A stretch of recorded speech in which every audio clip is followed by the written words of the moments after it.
Buenas tardes, amigos. Iniciamos esto es de Derecho y algo más. Empezamos con el tema de las relaciones durante la niñez y su importancia en la adultez. En esta ocasión nos acompañan tres expertas. Una de ellas, la doctora Rosario Ruiz Acosta, ginecóloga y experta, que nos va a hablar de los vínculos que se establecen entre el bebé, el embrión y su familia, padres, hermanos y familia ampliada.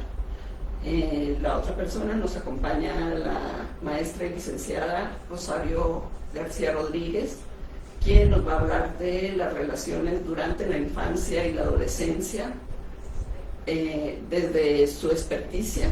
Ella es licenciada en educación especial, con una muy amplia experiencia, ambas personas, y estará con nosotros también la licenciada y máster en Derecho, Rosario Jiménez, quien nos hablará desde el punto de vista legal de la trascendencia de dichas relaciones. Comenzamos. Gracias por aceptar la invitación, gracias por acompañarnos. Quisiera empezar con usted, si me permite, doctora. ¿Nos podría platicar qué tan importante es la relación que tienen los padres, los hermanos, con esa personita que está apenas en gestación? Bueno, mira, los bebés desde el útero tienen memoria. A lo mejor sus recuerdos son medios borrosos, pero es muy importante el apego, o sea, la relación que puedan tener. Con la madre está en automático porque es anatómico, pero con el padre es muy importante porque es el que le va a dar la seguridad para un desarrollo futuro profesionalmente por lo que se vaya a crecer en el niño.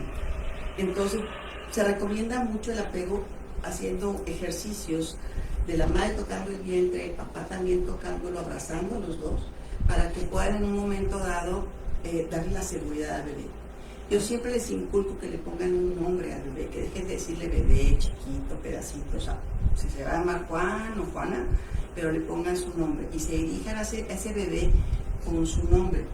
Sobre todo tienen que reafirmarle mucho ese vínculo entre los padres y ellos. Cuando hay un hermano, pues también, pero que también tenga la seguridad para que pueda crecer totalmente con confianza con sus padres y que puedan platicarles cualquier cosa.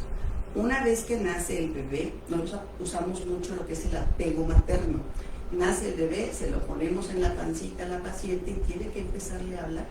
Eso nos sirve para colonizar las bacterias de bebé con mamá y a la vez se pueda seguir escuchando el latido. Para el bebé es un trauma cuando nace. Cortar el cordón umbilical y ya no escuchar a su mamá es terrible. Entonces, cuando hacemos ese momento y les pegamos inmediatamente al seno materno, es una seguridad que tienen los bebés. Lo ideal sería tratar de que fueran bebés deseados, pero cuando son bebés accidentados, ¿verdad? O sea, que se nos falló el algo anticonceptivo, simplemente no lo esperábamos, hay que darle la seguridad al bebé dentro del vientre, independientemente de cómo lo estén esperando, para que puedan tener una fortaleza en el futuro. Gracias. Doctora, ¿nos podría explicar físicamente o en cuestión de salud en qué puede afectarle al bebé esa falta de apego o un rechazo de la madre o del padre? Bueno, afecta mucho en cuestiones psicológicas y de seguridad. Por ejemplo, si un bebé se sabe no deseado y no hay apego, no hay lactancia, no hay esa forma de hablarle como madre a un bebé, le va a generar una pauta para un futuro. Y cuando es un bebé rechazado, con mayor seguridad. Perfecto.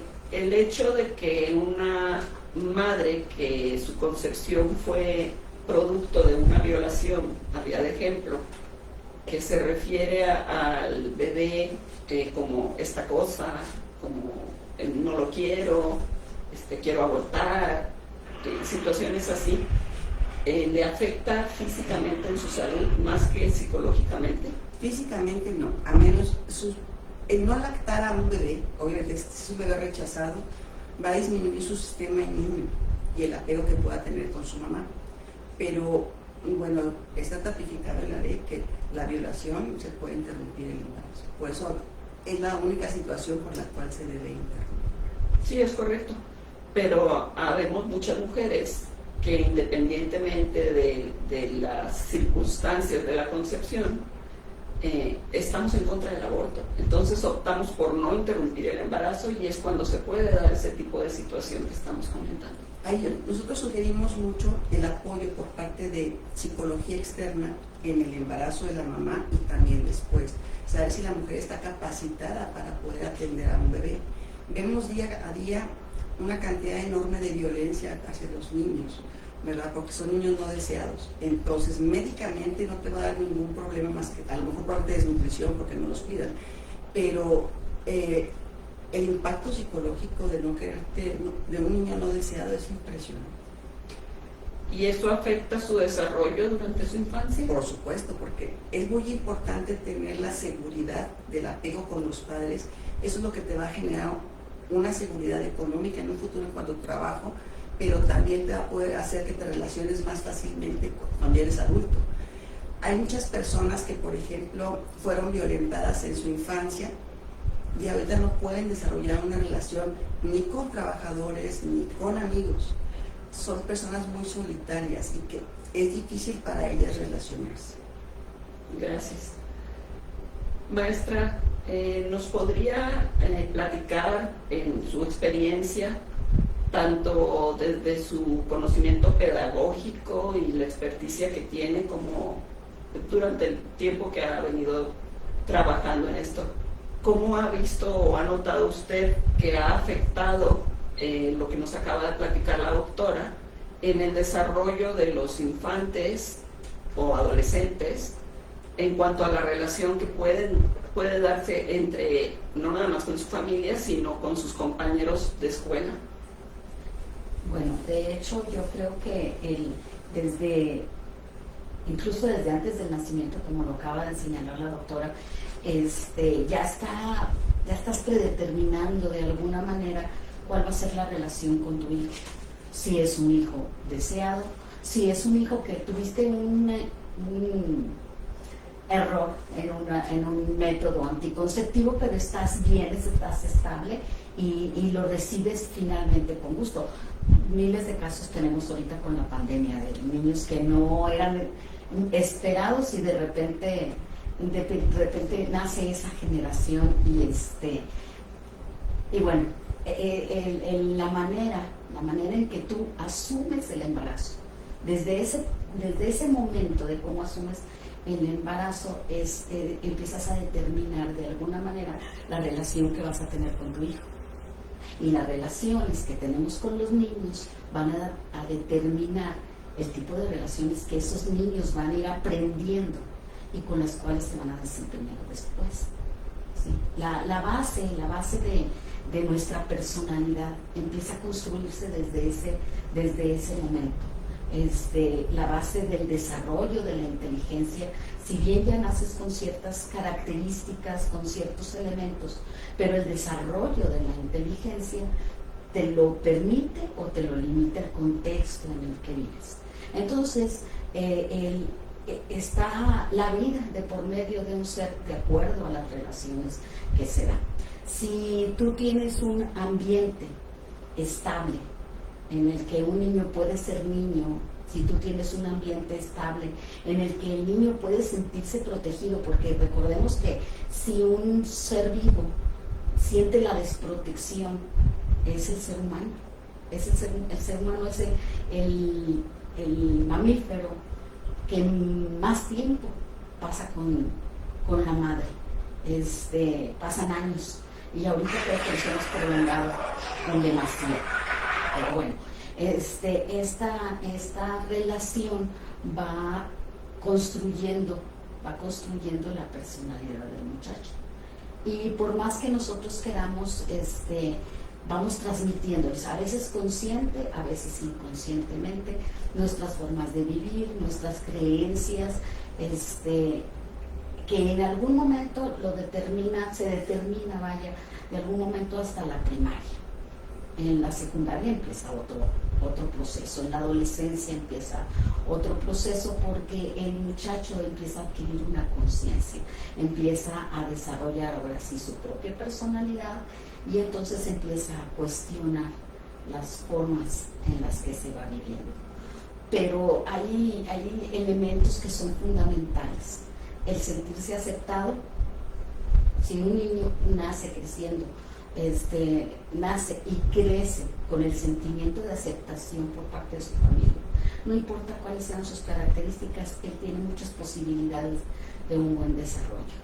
Si el niño tiene un orden y una disciplina, entendida la disciplina no como el que sea justo de X manera, no, entendiendo la disciplina como la organización, una organización que es física, pero que te da una organización mental también. Entonces, si el niño vive en un espacio donde está todo desordenado, así está su mente, todo desordenado. Entonces, si el niño vive en un espacio organizado, con tiempos destinados, flexibles pero destinados a ciertas cosas, y va creciendo en ello. A veces dicen, es que es muy chiquito, no entiende. No, yo siempre les digo, háblale.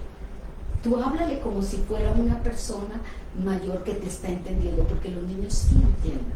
Desde el vientre, así como lo dice la doctora, desde el vientre el niño está entendiendo, está percibiendo las sensaciones de la madre, la ansiedad o la no ansiedad, y los niños lo perciben. Entonces tú tienes que decirles, ahorita ando muy ansiosa. ¿Por qué? Porque económicamente no me está completando el dinero. Y el niño se te va a quedar así como que viendo, ¿verdad? Pero el niño lo va entendiendo. Entonces, en este proceso de la primera y la segunda infancia, es el proceso en el que se construyen las bases para posterior, para la construcción de su personalidad durante la adolescencia.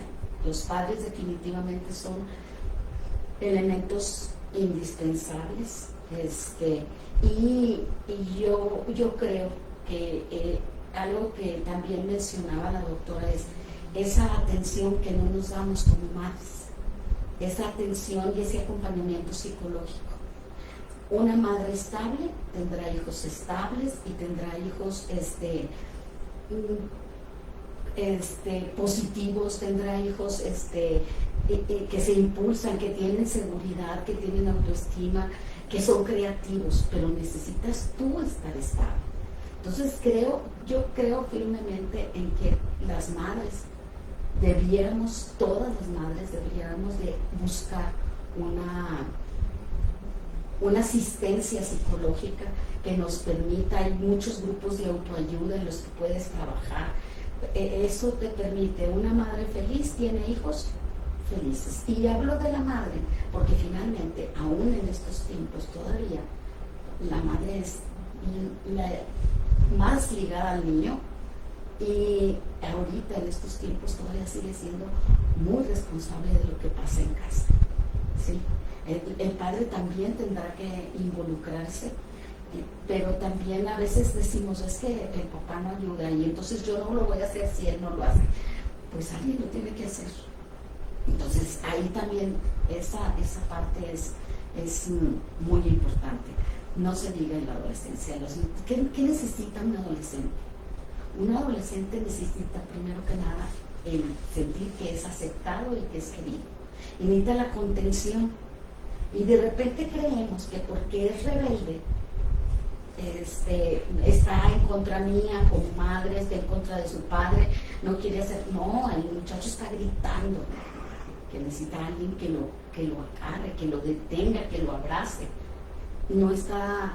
Fíjense, me recuerdo ahorita un caso donde a un chico de primero de preparatoria empieza en una preparatoria donde circulaba droga, y finalmente la madre encuentra un sobrecito de marihuana, una bolsita o algo así de marihuana en un pantalón. ¿Tú crees que un adolescente que está consumiendo droga se le va a olvidar que dejó en el pantalón una bolsita amarilla? No, la dejó ahí. O sea, no dijo, la voy a dejar para que mi mamá la vea, no. La dejó ahí, a lo mejor inconscientemente, para que su mamá la encontrara. Su mamá la encuentra y ¿qué es lo primero que hace? Abrazarla. Y abrazarla. Se puede decir que estaría como en un grito de ayuda silencioso. Esos son los gritos silenciosos que a veces no escuchamos los adultos. Nada más vemos la parte que no nos gusta, que no está retando, pero no pensamos en lo demás. Y para esto hay algo que a mí me parece fundamental y que lo he platicado con muchas compañeras de trabajo. La educación de los padres no quiere decir que tengan educación y que tengan una carrera y que hayan ido a la prepa y que no. La educación que adquieren los padres para ir guiando a sus hijos es fundamental. Eso es algo fundamental. Tienes que ir, previo a que sucedan las etapas, tienes que ir leyendo qué pasa en cada etapa para que tú puedas diferenciar qué cosas son las normales de las que no están dentro de la norma de un comportamiento de un muchacho. Y esto es algo indispensable. O sea, las escuelas para padres tendrían que ser una constante, tendrían que ser una obligación, porque desde esa escuela para padres tú puedes atacar la situación de que los padres se comprendan, los padres y los cuidadores, porque ese es otro problema, ¿verdad? Los padres y los cuidadores se comprendan a sí mismos para poder comprender al otro y comprendan cada una de las etapas que van ocurriendo en la vida de las personas y puedan diferenciar cuando es una conducta anormal, cuando no es una conducta anormal, y entonces puedan actuar en consecuencia. Pero definitivamente todo este proceso, si tú fuiste una madre organizada, a lo mejor si tú quieres, a lo mejor en extremo, de esas madres que exige que la tarea y les borren la tarea porque la vuelvan a hacer y todo eso, esos son hábitos que se les van construyendo a los niños y a los adolescentes. Si tú los tienes en escuelas donde el trabajo escolar tiene importancia, si en tu casa tiene importancia la educación, lógicamente que para tu hijo en la adultez esta parte va a ser importante, se va a seguir cultivando, va a tener hábitos ¿cuáles son los hábitos laborales esenciales? Puntualidad, responsabilidad, productividad, efectividad. Exactamente. Todos esos hábitos necesarios para desarrollar cualquier trabajo, ¿dónde se forman? En la infancia, en la infancia y durante la adolescencia. Y los que los forman, pues tienen que tener los elementos para ello. Primero que nada deben ser un ejemplo. Hay un dicho, maestra y doctora, que yo creo que todos lo hemos escuchado, que dicen, perdón por la expresión, pero así es el dicho, la educación se mama.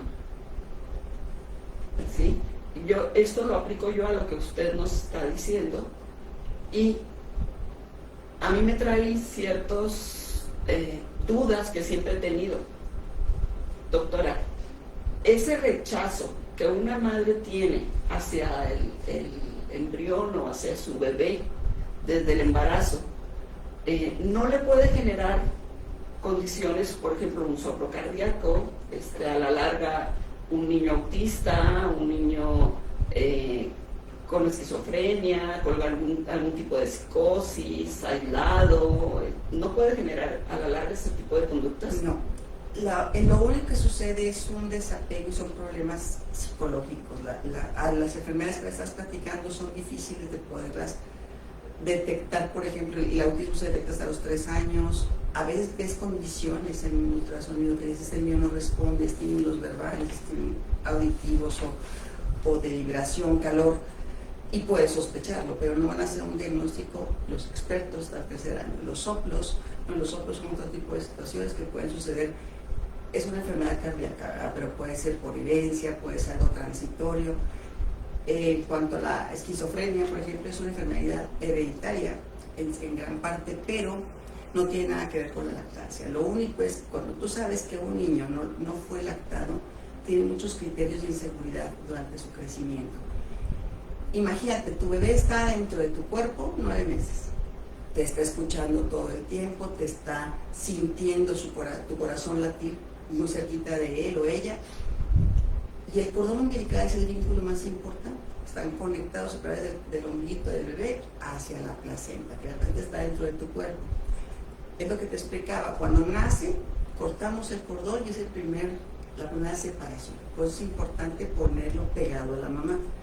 Cuando es un parto normal es muy fácil, pero cuando es una cesárea tenemos que pegarlo, pero por la parte del pecho, para que el bebé tenga un contacto y no se sienta totalmente abandonado. Imagínate, nace el bebé, lo recibe una persona extraña, le mete una perilla para aspirarle sus líquidos, corta el cordón y luego me avientan rápido. Cuando él está acostumbrado a un baile, que es la sensación que tiene en el vientre, entonces, y luego me lo pegan y luego tengo que buscar por mi comida, tengo que llorar por mi comida.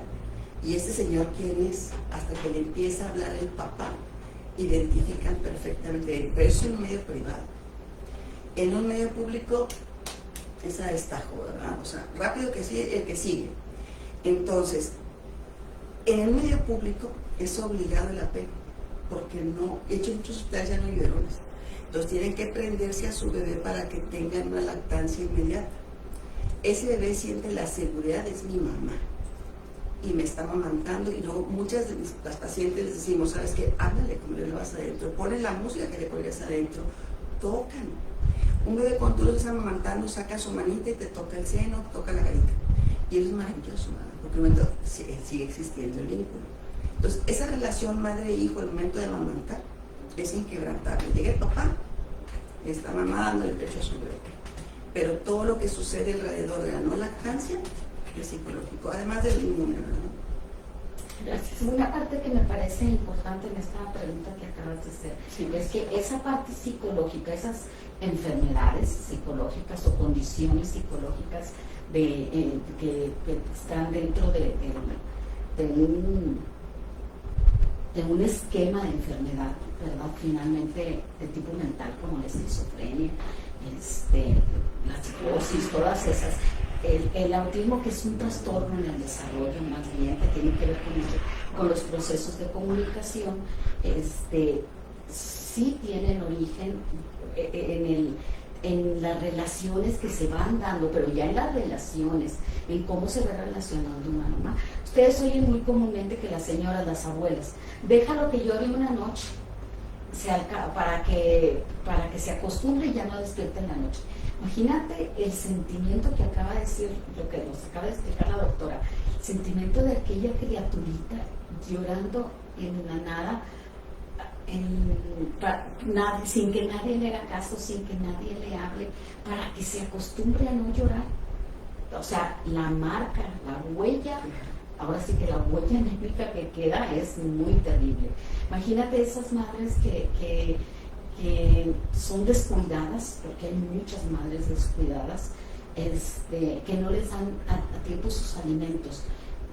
No sé exactamente biológicamente cómo se sienta, pero imagínate que tú no comes en varios días, a lo mejor el primer día no sientes tanta hambre, no sientes el dolor del hambre, pero dicen que el dolor del hambre es algo muy feo, o sea, que es un dolor muy intenso.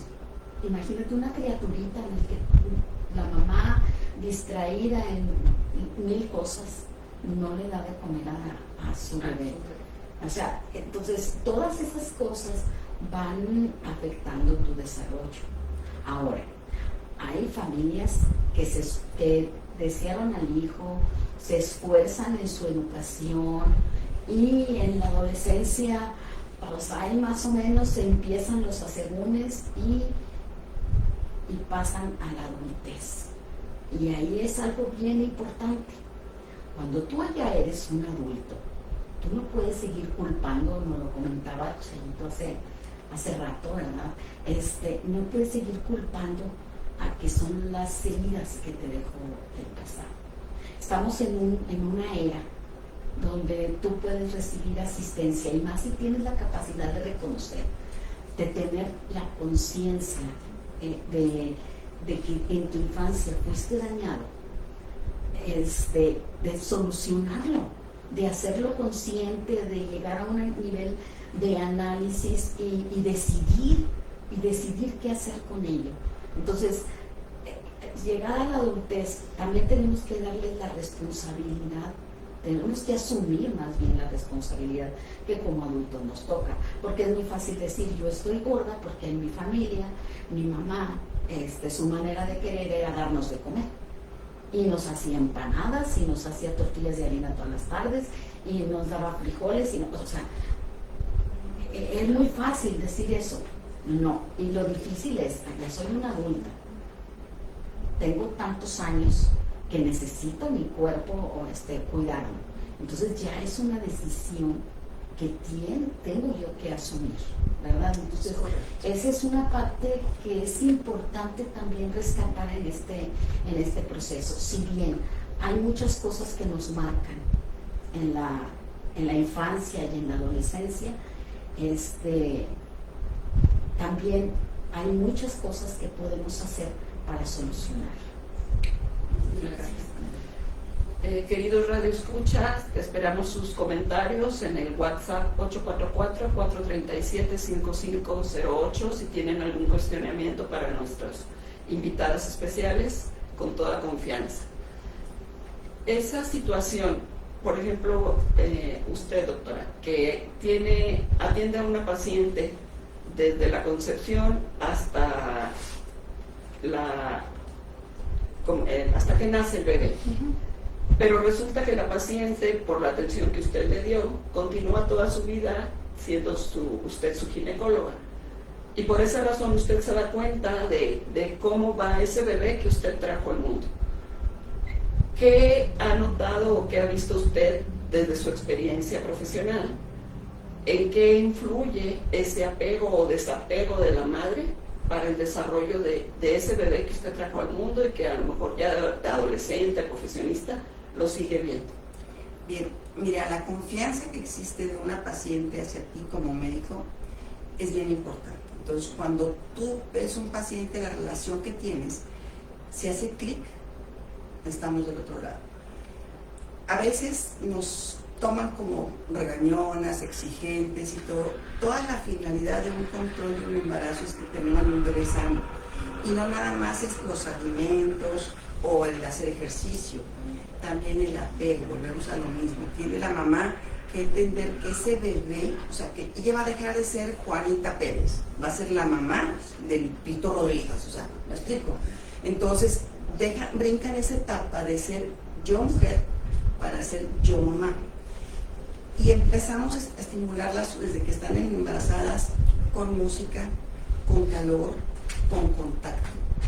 Yo recomiendo mucho el fular, por ejemplo, que es aquel rebozo grande que usaban las abuelas, bueno, ahora se llama fular. Entonces se ponen a su bebé, lo traen cargado todo el tiempo y pueden hacer su vida normal. De tal manera que pueden amamantar a su bebé en cualquier momento. Lo que decía la maestra tiene razón, o sea, déjalo llorar para que el niño aprenda. No, a ver, es un bebé. Y si tú decides amamantarlo hasta los 3 años, es muy tu decisión, ¿sí? Porque es un apego que nadie se mete. Tú lo estás amamantando. Es cuestionable la lactancia después del año, ¿en base a qué? En base a los nutrientes. Bueno, para eso tienes un pediatra que ya empezó la lactación al 3.º o 4.º mes y ya va a estar comiendo todo, pero el momento de estar con su mamá es una lactancia. Si en un momento dado ese bebé empieza a tener deformidad en sus dientes, ya es decisión de la mamá y el papá decide interrumpir el embarazo. Pero eso que se embarra en Chile, que se embarra... No. Los bebés entienden. Entonces tengo que explicarles este último momento de lactarte, ya no vamos a dar pecho porque las boobies se fueron a otro lado y cosas así. Hacer una despedida y los niños lo entienden. Porque no tienes por qué traumatizar a un niño al momento de cortar ese lazo. Perfecto, gracias. ¿Les parece si dejamos un poquito de lado las cuestiones técnicas y nos vamos a lo que es la realidad, a lo que es la vida cotidiana de estos niños que tuvieron el apego o desapego en su infancia y desde la concepción, para irnos ahora sí a la cuestión lo que vemos el día a día. Nosotros las tres formamos parte de un grupo que tuvimos la amistad desde la primaria, algunas desde el kinder. A la fecha seguimos siendo tan amigas, tenemos el apoyo, en el caso de la doctora como doctora, en el caso de la maestra desde su especialidad, que es educación especial. Nos han dado consejos y todo, pero tenemos una red de apoyo entre nosotros. ¿Qué pasa con estos niños y adolescentes que actualmente sus relaciones son virtuales todas? Que no tienen un amigo que le dices, oye, ¿quién es Juanito? No sé. ¿Cómo que no sabes? Es mi amigo, vive en Chile. ¿Y lo conoces? No. Oye, ¿y Marta quién es? Vive en España. ¿Qué pasa con este tipo de relaciones y cómo les afecta al ser adultos el no tener esos vínculos? Bueno, esto tiene que ver mucho con el apego. Esto tiene que ver mucho con el apego. Esto tiene que ver mucho con la comunicación que se da en la familia. Y tiene mucho que ver con la atención que los padres tienen hacia los hijos.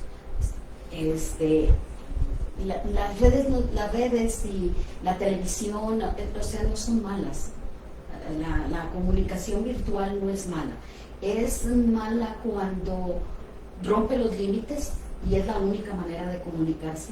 Es mala cuando el papá no está cerca del chico. Una escena que vi en el banco la semana pasada. Está un papá, un bebé y una mamá. Y entonces están haciendo espera para ser atendidos. Entonces la mamá coge el celular, veo que el niño como que se inquieta. No sé qué. Y la mamá coge el celular. Yo antes no lo había visto, entonces no sé si antes ya lo tenía, se acabó el programa. La mamá coge el celular y el papá tiene cargado era una niña, la mamá coge el celular, lo pone frente a la niña, estaba viendo unas caricaturas de niño. Y la mamá sigue con su mirada hacia el frente, perdida, y la criatura está viendo ese ausentismo en un momento en el que tú puedes comunicarte con tu hijo por lo que están viendo.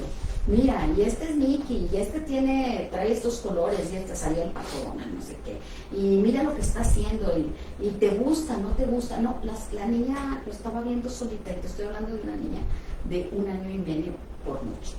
Entonces, esa es la parte difícil, esa es la parte que puede terminar aislando a los muchachos y los puede captar a una situación peligrosa. Pero si los papás están al pendiente, si los papás tienen un límite, si los papás dejan el celular, entonces los hijos van a dejar el celular porque son nuestro ejemplo. Es como fumar, no fumes y yo con el cigarro, no tomes y yo con la cerveza. Pues no, en esta casa no se toma y no hay cerveza. En esta casa no se fuma y no hay cigarros, para que tú le tengas más alejado ese elemento a tu hijo. Pero si tú a la hora de comer estás con el celular, la mamá te está queriendo contar lo que pasó en el colegio, entonces llega un momento en que la mamá agarra el celular porque tú no le contestas, el hijo agarra el celular y todos estamos en el celular, ¿sí? Entonces, el problema no es tanto que tengan un amigo en el otro. El problema es que tú no te involucres con sus amigos lejanos, pero no te involucras ni con los cercanos. Ahora hay que considerar también el peligro que esto implica. O sea, no sabemos realmente lo que hay detrás de la pantalla. O sea, yo puedo poner una foto de una muchachita de 15 años para entablar una relación con muchachitas de la misma edad, y resulta que estoy involucrada en una red de trata de personas, pero la niña cree que está con otra niña, con una amiga nueva. ¿Qué opinan al respecto? Es falta de supervisión de parte de los papás. O sea, las redes sociales nos han llenado en todo el contexto, y yo estoy en contra de que los niños chiquitos y adolescentes, inclusive estén todo el tiempo en la tablet o en el celular. Y es cada vez más común, como lo dice la maestra, en los restaurantes, en todos lados, ¿verdad? Siempre hay su tabletilla y puede estar ahí viendo sus cosas. Pero la cuestión del riesgo de que tengan contacto con gente nefasta, y la responsabilidad de papá, tu trabajo como padre no termina hasta que te vas. A veces tiene que ser un poquito más cercano en base a la edad, porque estás fundamentando su crecimiento y desarrollo cuando eres un niño para que sea un adulto. Pero ahorita lo que comentabas, tiene toda la razón, o sea, ¿cómo es posible que tengan que tener amigos virtuales? Nosotros somos tan apegadas todas, ¿verdad? Porque todas fuimos a la casa de Chayito, a la casa de Hortensia, a la casa de Dina, todas las casas de cada uno, y conocíamos a nuestros papás. Y jugábamos a la trae con la pelota. Y ahorita nos vemos, cada vez que nos vemos nos abrazamos. ¿Por qué? Porque es un cariño que viene desde la infancia. Y incluso nuestros hijos se asombran, dicen, ¿cómo? ¿Te vas a juntar con las amiguitas de la primaria? Sí, porque es un espacio que yo quiero mucho. Son unas amigas que trato de no cancelar bajo ninguna circunstancia, a menos de que sea urgente, pero si no, estar con ellas porque esto me nutre. Hay que tratar de enseñar a los hijos ese contacto. Con la pandemia se perdió muchísimo, pobrecitos, o sea, ahí no había forma. O veía al papá o veía a la mamá y no salían. Pero ya pasó la pandemia. Y nosotros como padres, en ese momento deberían de haber tenido los padres mucha vigilancia de sus hijos en las redes sociales. Y creo que tampoco lo hacían. Entonces, es retomar otra vez todo, qué es lo que tu padre quieres para tu hijo y qué es lo que tu hijo quiere de ti como padre. Entonces, para que puedan estructurar un desarrollo correcto. Para casos que ya se presentan como una dificultad, está la policía cibernética.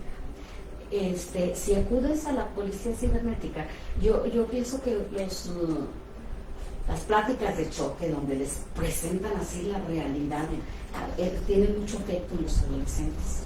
Entonces, la policía cibernética, al menos aquí en Coahuila, creo que ha dado buenos resultados.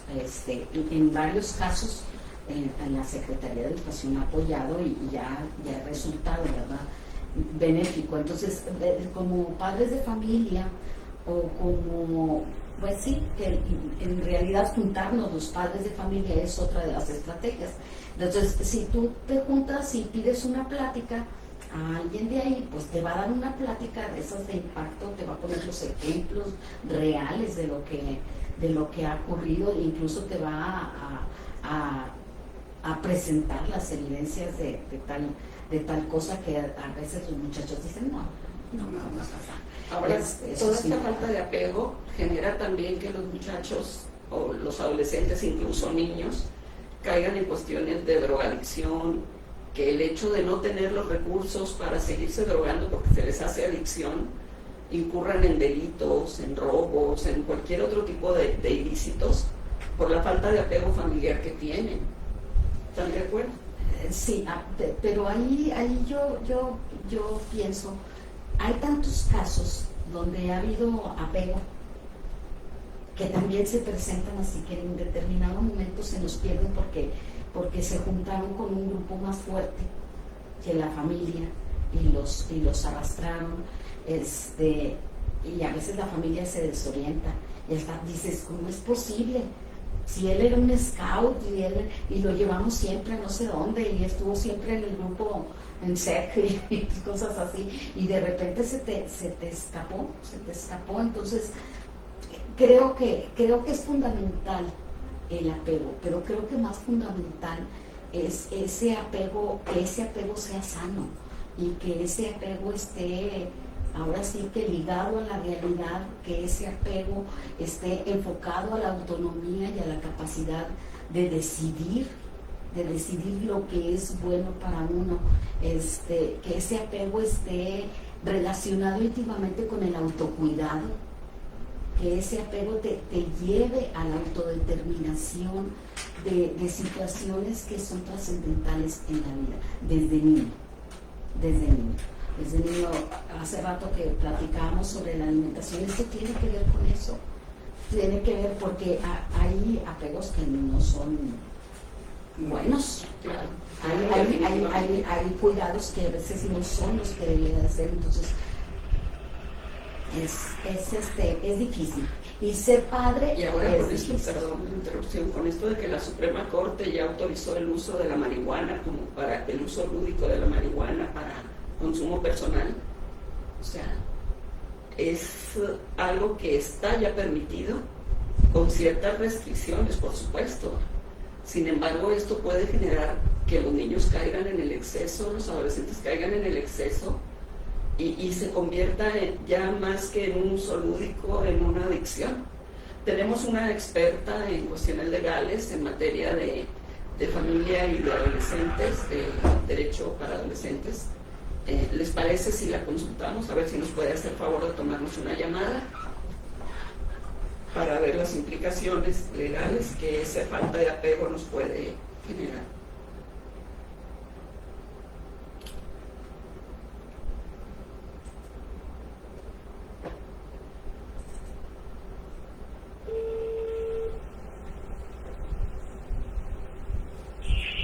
Bueno, Muy buenas tardes, licenciada Rosario Jiménez. hola, ¿cómo estás? Estamos al aire. ¿Ok?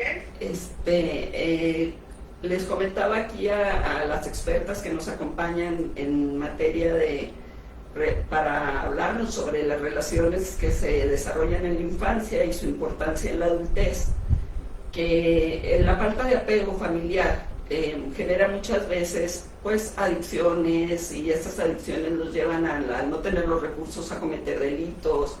El contacto de las personas vía internet, hay niños o niñas, adolescentes que tienen el contacto o sus amistades son virtuales nada más, ya no tienen esa relación interpersonal con amigos reales, no virtuales. ¿Nos podría hacer favor, que primero que nada, gracias por tomar la llamada, nos podría hacer favor de apoyarnos con su comentario respecto a las implicaciones legales que todo esto puede tener? Sí, claro que sí. Bueno, buenas tardes, muchísimas gracias por la invitación. Y pues aquí tenemos que partir primero que los derechos de los niños jurídicamente son relativamente nuevos. Tenemos una aplicación aproximadamente de unos 10 años en legislación, pero en su ejecución son relativamente nuevos, en el sentido de que apenas en el 2016 y 2017 se reconocen los derechos de los niños y adolescentes para poder ser sujetos a responsabilidad penal, a tener un trato como niños. Entonces, partiendo de ese punto, nos damos cuenta que en la aplicación los niños antes eran tratados como adultos, y la finalidad de todo este cambio de legislación es para que el niño ya no sea cosificado. ¿Y a qué me refiero con la cosificación? Por ejemplo, en el tema de funciones alimenticias y guardia de custodia, estamos acostumbrados a que el padre de custodia es el que autoriza los permisos y no reconoce al niño como una persona que está en desarrollo progresivo para poder tener, por ejemplo, su convivencia con el padre o madre no custodia.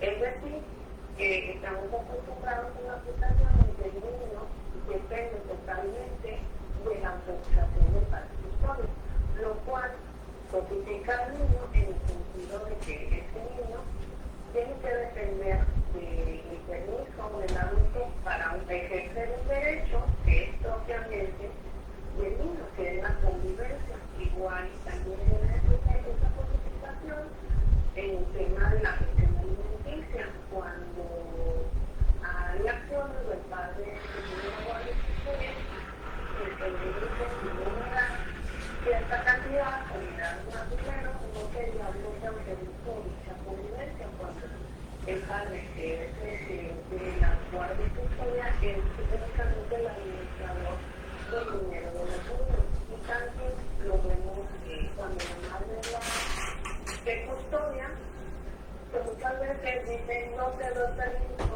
no quiero el dinero que tú me das. Ahí en este momento la madre vuelve a la cosificación. ¿Por qué?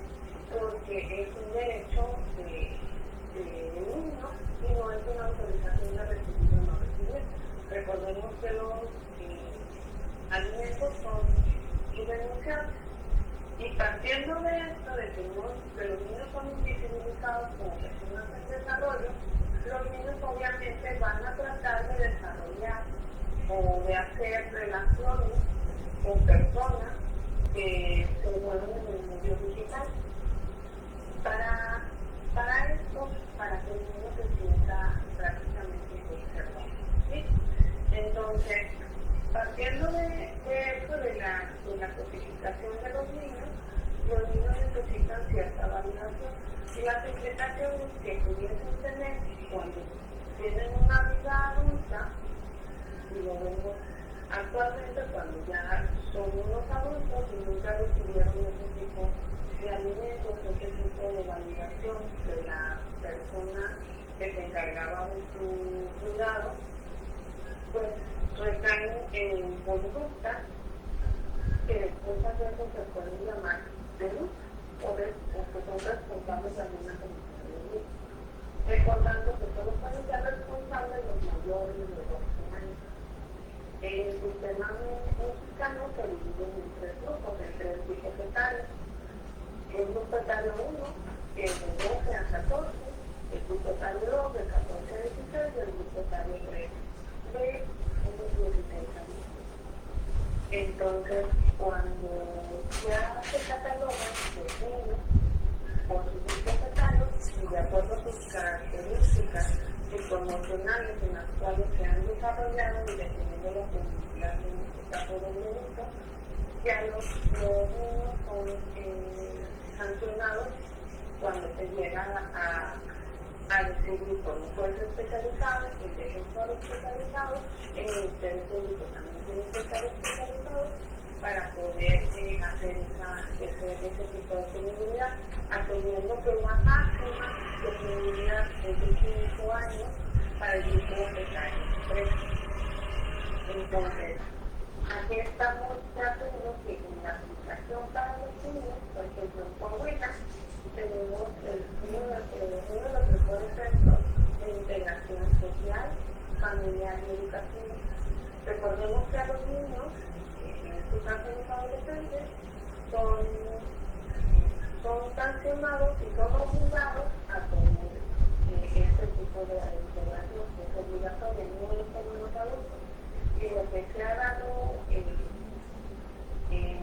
resultado es que los niños terminan su primaria, secundaria y también se termina la universidad. ¿Por qué? Porque atendiendo a sus características psicoemocionales en las cuales vivieron, ya tienen en el centro de reintegración, ya tienen esa cultura de respaldo, esa figura de apoyo, las cuales son las institución, ya que los empiezan a estudiar, los empiezan a trabajar, los empiezan a hacer cosas y generan esa disciplina. Pero desgraciadamente los niños que son sancionados en este tipo de privaciones de su libertad son solo los que pertenecen al artículo 164 de la ley de adolescencia, que son los delitos que tienen un alto impacto como terrorismo, como suicidio calificado, o violencia, feminicidio, delitos contra la salud. O sea, son delitos que realmente tienen un impacto y que como el cerebro del adolescente no está todavía tan desarrollado como un adulto, sí tenemos esa posibilidad de modificar su conducta para que sean personas totalmente funcionales. Gracias. Maestra, sabemos que Coahuila ha sido pionero en materia de legislación, en materia legislativa. Anteriormente teníamos la mayoría de edad penal en 16 años y se les juzgaba como adultos e ingresaban a los centros de readaptación que eran propios para adultos. ¿Me puede dar su opinión al respecto? En mi opinión personal creo que hay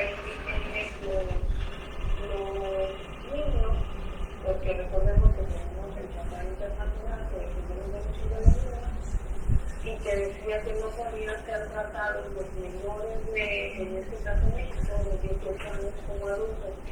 Entonces, en ese momento, cuando eran de 16 a 18, los niños sufrieron muchos tipos de agresiones por parte de los adultos. Entonces, ¿cuál es la limitación que ahorita tenemos? La limitación es que los niños no pueden vivir con los adultos en el mismo centro de reintegración. ¿Por qué? Porque los niños todavía no tienen desarrollada esa situación. Por ejemplo, aquí en Coahuila, cuando tenemos un adolescente que está ingresando a los 17, que tiene la pena máxima, que es de 5 años, ya que en el mismo centro se pasa a otra área de estancia en la cual solo están los que son mayores de edad. Y la permisión que nos da la ley es que siempre y cuando sea una actividad que beneficie al adolescente, puede convivir con adultos. Pero no se puede desarrollar todos los entornos con adultos. Y, por ejemplo, ¿cuáles serían las actividades que beneficiar? Pues la terapia psicológica, el grupo que llevan todos y ahí van expresando el porqué y su situación familiar que vivieron. Y recordemos que la mayoría de los niños que cometen este tipo de conductas, obviamente son de responsabilidad penal. Lo que pasa es que los niños comienzan a generar una afinidad por las personas que ellos admiran. A lo mejor si tenemos unos niños en el centro varonil de adultos, pues pueden admirar o desarrollar esas conductas relativas que es que nosotros vemos, por ejemplo, ahora con todos los grupos musicales y con toda la interacción digital, que los niños pudieran desarrollar cierta admiración con conductas ilícitas. Entonces, lo que se aplicó o lo que se está haciendo es que solo se puede convivir con adultos, pero con adultos que sean llevados en el mismo sistema de adolescentes para que en sus sistemas educativos, sus terapias grupales, como también sus tratamientos en contra de adicciones, porque recordemos que la mayoría, que todos los niños que ingresan a estos centros, tienen esas adicciones a diferentes tipos de drogas. Gracias, maestra. Se nos acabó el tiempo, es un tema que nos da para, no para uno, sino para 2 o 3 programas. Les agradezco mucho haber aceptado la invitación. Quisiera, no sé, algún comentario o algún consejo que quieran darle a nuestro radio escucha para cerrar su participación. Claro que sí. Quisiera cerrar con el hecho que no se fija por lo que de él se trata. Entonces quisiera visualizar que los adolescentes, no porque se vean grandes, no porque ya tengan un cuerpo desarrollado de un adulto, necesiten ser tratados como adultos. Necesitamos visualizar que todos los adolescentes menores de 18 años en su interior y psicología se sienten unidos. Entonces, empezar a visualizar que un adolescente es un niño y no debe de ser tratado como adulto, ni darse ni las responsabilidades ni los derechos que tiene plenamente un adulto, sino que de acuerdo a su desarrollo progresivo de su autonomía, poder desarrollar y facilitar los mecanismos para que de acuerdo a su edad pueda seguir siendo tratado como un niño y no tratarnos muchas veces que nos tratamos como adultos. Gracias. Gracias por tomar una llamada y espero, para continuar con el tema, que nos puedan acompañar las 3 el próximo sábado a las 2 de la tarde. Perfecto. No, a la 1. Nos vemos el próximo sábado y gracias por la invitación y mi reconocimiento para usted y todo su equipo en el cual podamos visualizar a nosotros. Gracias. Buenas tardes. Buenas tardes. Maestra, ¿alguna recomendación para nuestros radioescuchas? Pues nada más quisiera invitar a todos los que son padres o piensan ser padres de familia a que se preparen para ello, y que recuerden que padres preparados, padres estables, crían hijos estables, y eso es bueno para nuestra sociedad. Gracias, doctora. Pues muchas gracias por la invitación. Quisiera cerrar diciendo que hay que saber, o sea, cuando vas a ser papá, saber cómo serlo, pero lo más importante es estar al 100% al pendiente de tu hijo. Pues gracias por acompañarnos, por compartir con nosotros su experiencia, tanto profesional como personal. Esto fue De Derecho y Algo Más, transmitida por Ser, Hacer y Tener Radio, Sintonía en Movimiento de México para el Mundo. Gracias. Terminamos.